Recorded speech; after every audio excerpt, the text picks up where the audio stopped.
Momento da Palavra com o pastor Eurípides Venâncio.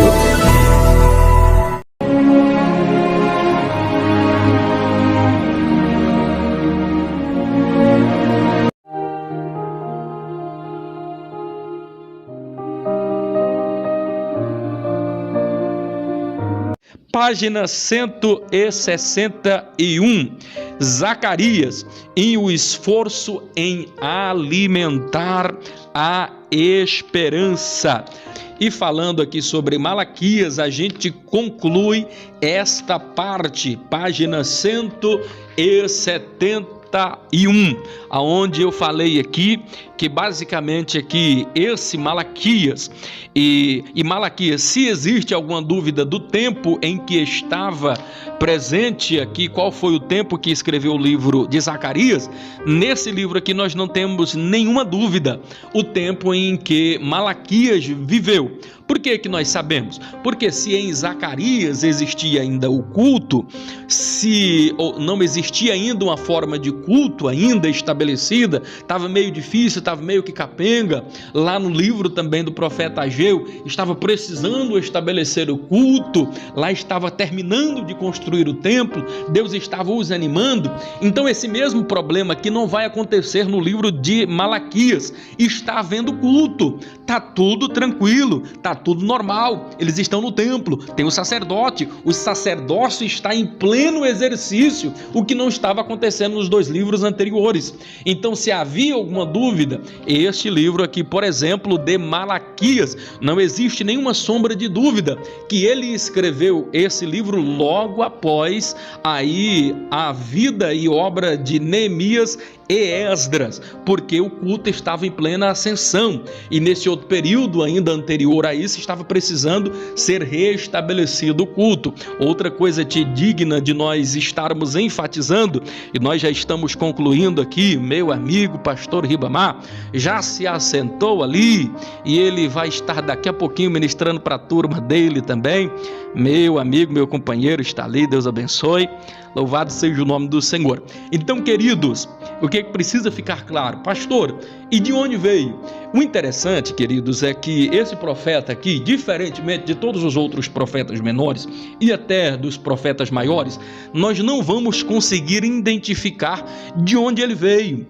Não se fala que os pormenores da vida dele não é relatado, então é muito difícil. É por isso que, por causa de uma tradução errônea lá no passado da Septuaginta, que traduzia o nome de Malaquias como sendo o anjo de Deus, então as pessoas imaginavam que Malaquias, na verdade, não era um profeta, e sim um anjo ou um mensageiro da parte de Deus, e que aquela mensagem não era de alguém aqui terreno, mas isso tudo foi um equívoco por causa da Septuaginta, e por causa disso nós vamos observar que Gênesis, nós vamos observar que Calvino, Jerônimo de Salvanarola, de Alexandria, muitos pais da nossa fé, inclusive estes homens de Deus, heróis da fé, que defenderam inclusive essa questão, essa particularidade, erraram por causa dessa tradução aqui da Septuaginta, porque depois se provou por A mais B que na verdade o nome certo de Zacarias significa mensageiro de Deus, e que de fato ele existiu. Quem era o pai?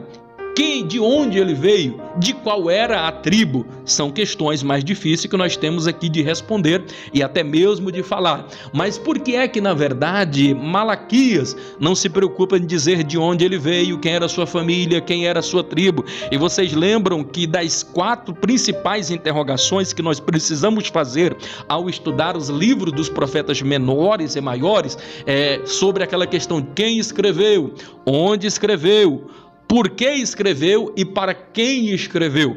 3 delas nós até podemos responder aqui, mas uma delas é difícil. Quem foi esse homem?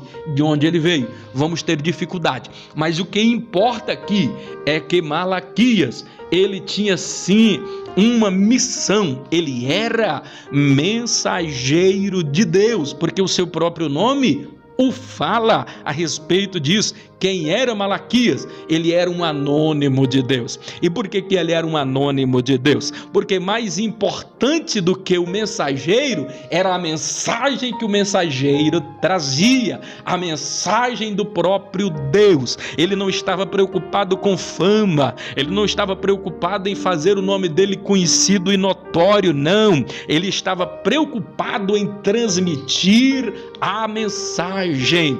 Sobre todos os cuidados que se deva ter um pregador, um mensageiro da palavra, é o de pregar a palavra. Sobre todos os cuidados em que deve ter o mensageiro da palavra, a principal delas está na diligência com que esse mensageiro transmite a mensagem que as pessoas precisam ouvir e não apenas aquilo que elas desejam ouvir. Então Malaquias, ele trazia a mensagem de Deus, tal como Deus transmitiu a ele, desta forma ele estava transmitindo ao povo.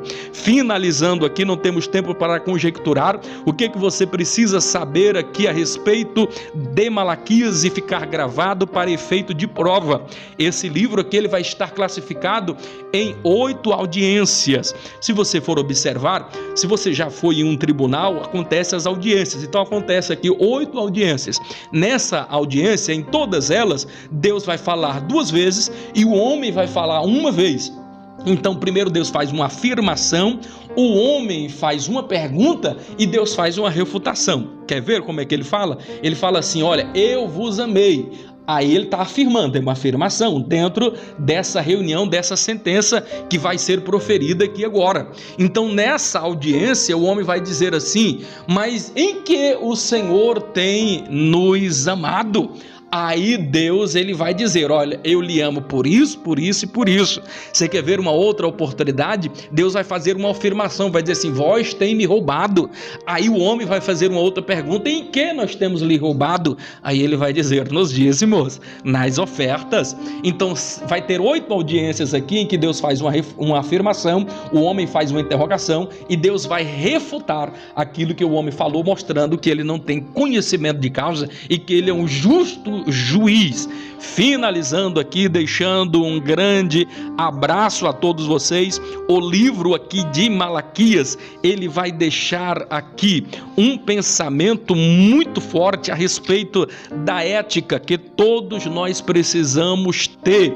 Estava faltando ética no meio do povo, e eu finalizo aqui dizendo que a ética, ela sempre precisa estar presente, assim como Malaquias estava chamando a atenção para que houvesse a ética, porque não estava havendo ética no culto, estava até tendo culto, mas era um culto à sua maneira, e ele estava dizendo: esse culto não presta, Deus não está recebendo esse culto, está faltando ética, ética entre os irmãos, ética entre os sacerdotes, ética na ministração da palavra. E o que é ética? Uma das coisas, e eu finalizo aqui, não temos mais tempo para conjecturar, uma das melhores afirmações que eu encontrei sobre ética fora dita por um nosso amigo, ou amigo assim à distância, porque a gente admira, não como pessoa, mas como ele estuda e como se ele esforça-se. Ele é teólogo, é professor universitário e também a gente é professor, então muitas coisas nós assimilamos e muitos ensinamentos dele são interessantes,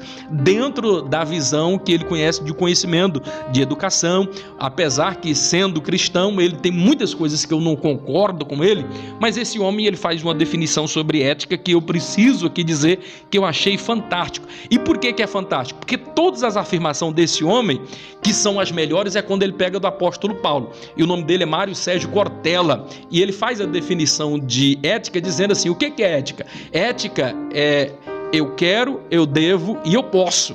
Ele diz que ética é a junção dessas 3 palavras: quero, devo e posso. Aí ele vai dizer: olha, nem tudo aquilo que eu quero, eu posso, e nem tudo aquilo que eu posso, eu devo. Aí ele vai explicar. Isso, na verdade, é uma explicação do que o apóstolo Paulo já falava, porque todas as coisas me são lícitas, mas nem todas as coisas me convêm. Todas as coisas me são lícitas, mas eu não me deixarei dominar por nenhuma delas.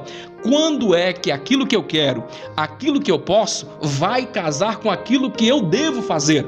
É quando aquilo que eu quero fazer é correto, quando aquilo que eu posso fazer está dentro dos limites da palavra do Senhor Jesus, isso é o que eu devo fazer. É a ética aliada à palavra de Deus, porque muitas pessoas falam de ética, e quando fala de ética, muitos professores, eles são tão éticos que eles deixam de exercitar o amor. A ética para nada serve se nela não estiver contido o amor e a empatia. Grande abraço a todos vocês, meus amados e queridos irmãos. Terminamos aqui a nossa aula do módulo 4. Falamos desses 3 profetas abençoados. Deus em Cristo Jesus os abençoe. Dê uma noite abençoada na paz de nosso Senhor e Salvador Jesus Cristo. A prova nós vamos estar passando para vocês na parte da tarde, porque este vídeo que eu estou acabando de fazer agora, nós vamos editar 5 minutos dele para dar uma dica de prova e passar para vocês na parte da manhã, para vocês terem maior facilidade para estar fazendo a sua prova na parte da tarde, durante toda essa semana e tendo tempo para responder. Grande abraço a todos, a paz do Senhor Jesus.